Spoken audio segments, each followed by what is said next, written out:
Hey all, welcome back to my channel. இன்றைக்கி நம்ம பார்க்க போகிறது காலிஃப்ளவர் 65 ரெசிபி தான். ரெசிபிக்குள்ளே போகிறதுக்கு முன்னாடி நீங்கள் இன்னும் என்னோடய சேனலை சப்ஸ்கிரைப் பண்ணலைன்னா சப்ஸ்கிரைப் பண்ணிக்கோங்க. அது மட்டும் இல்லை, பெல் ஐக்கானை கிளிக் பண்ணிக்கோங்க. அப்போ தான் நான் வீடியோஸ் அப்லோட் பண்ணும்போது உங்களுக்கு நோட்டிஃபிகேஷன் வரும். ரொம்ப சிம்பிளான ரெசிபி தான். ரெசிபிக்குள்ளே போகலாம். நான் 400 கிராம்ஸ் வெயிட் இருக்கக்கூடிய காலிஃப்ளவர் எடுத்திருக்கேன். அதுக்கு என்னென்ன இன்க்ரீடியன்ட்ஸ் ஆட் பண்ணுறேன்னு பார்க்கலாம். 2 பெரிய டேபிள் ஸ்பூன் அளவுக்கு அரிசி மாவு எடுத்திருக்கேன். நான் இங்கே வந்து இடியாப்பம் பண்ணுறதுக்கு வச்சுருப்போம்ல, அந்த மாவு தான் எடுத்திருக்கேன். அதே மாதிரி 2 டேபிள் ஸ்பூன் அளவுக்கு மைதா மாவு எடுத்திருக்கிறேன். அப்புறம் வந்து 1 டீஸ்பூன் அளவுக்கு கார்ன்ஃப்ளவர் எடுத்திருக்கிறேன். கார்ன்ஃப்ளவர் போடும்போது தான் இந்த மாவெல்லாம் நல்லா பைண்ட் ஆகிறதுக்கு வந்து நமக்கு ஹெல்ப் பண்ணும். இதில் வந்து நான் ரவை ஆட் பண்ண போகிறேன். ரவை ஆட் பண்ணும்போது நமக்கு வந்து கிறிஸ்பியாக இருக்கும்ல, அது வந்து நல்லாயிருக்கும். ரொம்ப நேரத்துக்கு நமக்கு கிறிஸ்பியாகவே இருக்கும். நான் இதில் வந்து அரை டீஸ்பூன்லேருந்து 3/4 டீஸ்பூன் அளவுக்கு எடுத்திருக்கேன் ரவை வந்து வறுத்த ரவை நான் எடுத்திருக்கேன். உங்ககிட்ட வறுக்காததாக இருந்தாலும் பரவாயில்ல. அதே மாதிரி 1 டேபிள் ஸ்பூன் அளவுக்கு நான் இங்கே வந்து காஷ்மீரி சில்லி எடுத்திருக்கேன். அதுக்கப்புறம் 1/4 டீஸ்பூன் அளவுக்கு காயப்பொடி எடுத்திருக்கேன். அதுக்கப்புறம் அரை டீஸ்பூன் அளவுக்கு கரம் மசாலா, அரை டீஸ்பூன் அளவுக்கு மஞ்சள் பொடி, இவ்வளவும் எடுத்திருக்கேன்.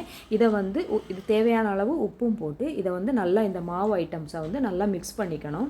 இது வந்து ஏன் நம்ம தண்ணி விட்டு மிக்ஸ் பண்ணலைன்னா சில டைம் மிக்ஸ் ஆகிறதுக்கு டைம் ஆகும்ல. இது இப்படி ட்ரையாக இருக்கும்போதே நம்ம நல்லா மிக்ஸ் பண்ணிவிட்டு தண்ணியில் நம்ம மிக்ஸ் பண்ணும்போது அது கரெக்டாக இருக்கும். ஸோ இதை நல்லா மிக்ஸ் பண்ணிக்கலாம்.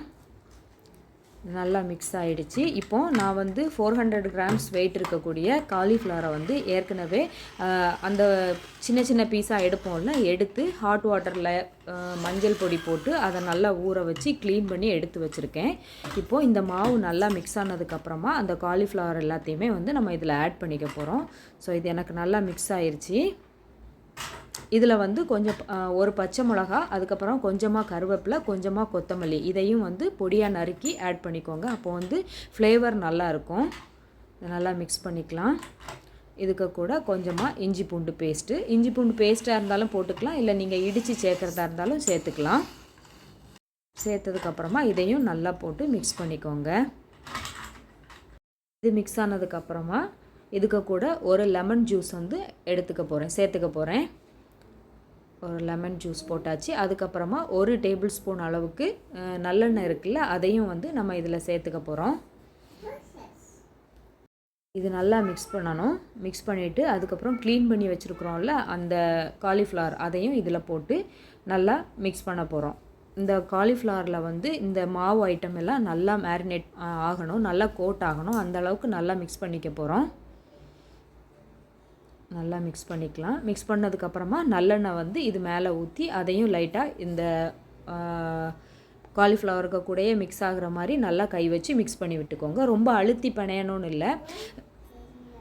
இந்த காலிஃப்ளவரில் வந்து கொஞ்சம் கொஞ்சம் ஈரத்தன்மை இருக்கும். அதனால ஃபஸ்ட்டே நம்ம வந்து தண்ணி விட்டு பிணையணும்னு இல்லை. இந்த இதில் இருக்கிற தண்ணியே வந்து இந்த மாவு ஒட்டுறதுக்கு கொஞ்சம் ஹெல்ப் பண்ணும்.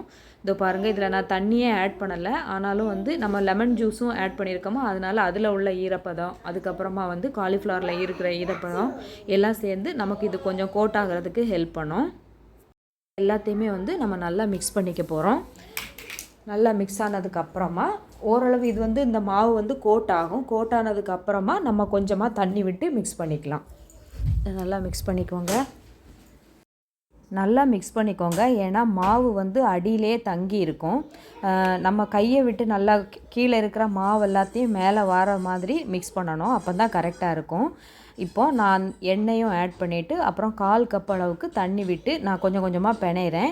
ரொம்ப ட்ரையாக இருக்கிற மாதிரி இருந்துச்சுன்னா எக்ஸ்ட்ரா கொஞ்சம் தண்ணி ஊற்றிக்கலாம். நம்ம முதல்ல நிறைய தண்ணி ஊற்றக்கூடாது. அப்போ வந்து நமக்கு தண்ணி ஜாஸ்தி ஆகிட்டுனா கஷ்டம். அதனால் கொஞ்சம் கொஞ்சமாக தண்ணி ஊற்றிக்கோங்க. இங்கே பார்த்தீங்கன்னா மாவு நல்லா கோட் ஆகிடுச்சு. இப்போ நான் இதை வந்து ஓவர் நைட்டு ஃப்ரிட்ஜில் வைக்க போகிறேன். அப்போ தான் நல்லா இந்த மாவு வந்து இந்த ஸ்பைசஸ் எல்லாம் இந்த காலிஃப்ளவருக்குள்ளே போய் நல்லா எண்ணெய் வச்சுருக்கோம். அப்புறம் நம்ம ஃப்ரை பண்ணி எடுத்துட வேண்டியதான். இப்போ ஒரு அடிகனமான பாத்திரம் அடுப்பில் வச்சு தேவையான அளவு எண்ணெய் போட்டு பொறுமையாக ஒன்றா போட்டு ஃப்ரை பண்ணி எடுத்துட வேண்டியதான். போடும்போது வந்து நிறைய ஒட்டி இருக்கும்ல, அதெல்லாம் தனித்தனியாக போடுறதுக்கு பாருங்கள். மொத்தமாக போட்டால் ப்ராப்பராக குக் ஆகாது. அது மட்டும் இல்லை, நமக்கு தனியாக எடுத்து சாப்பிட்றதுக்கும் அந்தளவு நல்லா இருக்காது.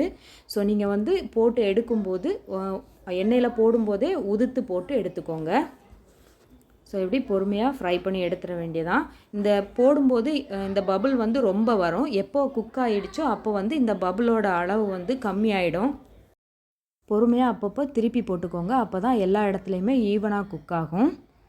ஸோ இங்கே பாருங்கள், முதல்ல போடும்போது எவ்வளோ பபுள் வந்துகிட்டே இருந்துச்சுன்னு. இப்போ வந்து அந்த பபுள் வந்து அடங்கிருச்சு.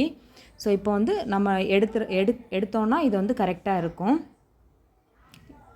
ஸோ இதை மாற்றிடலாம். இப்படி ஒரு பேட்சாக நம்ம பொறுமையாக போட்டு எடுத்துட்டால் போதும்.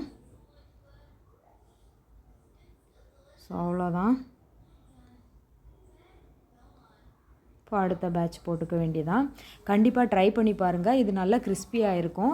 ரவையோட அளவு வந்து நான் வீட்டில் பண்ணும்போது கொஞ்சம் எக்ஸ்ட்ரா போட்டேன். அதனால் கொஞ்சம் கடுகடுன்னு இருக்கும்ல, அந்த மாதிரி இருக்கும். ஆனால் நீங்கள் வந்து இந்த மெஷர்மெண்ட்ஸ் போடும்போது நான் வந்து 3/4 டீஸ்பூன் அளவுக்கு ரவை ஆட் பண்ணேன். நீங்கள் வந்து 1/4 டீஸ்பூன்லேருந்து 1/2 டீஸ்பூன் அளவுக்கு யூஸ் பண்ணிக்கோங்க. அப்போ வந்து கரெக்டாக இருக்கும்.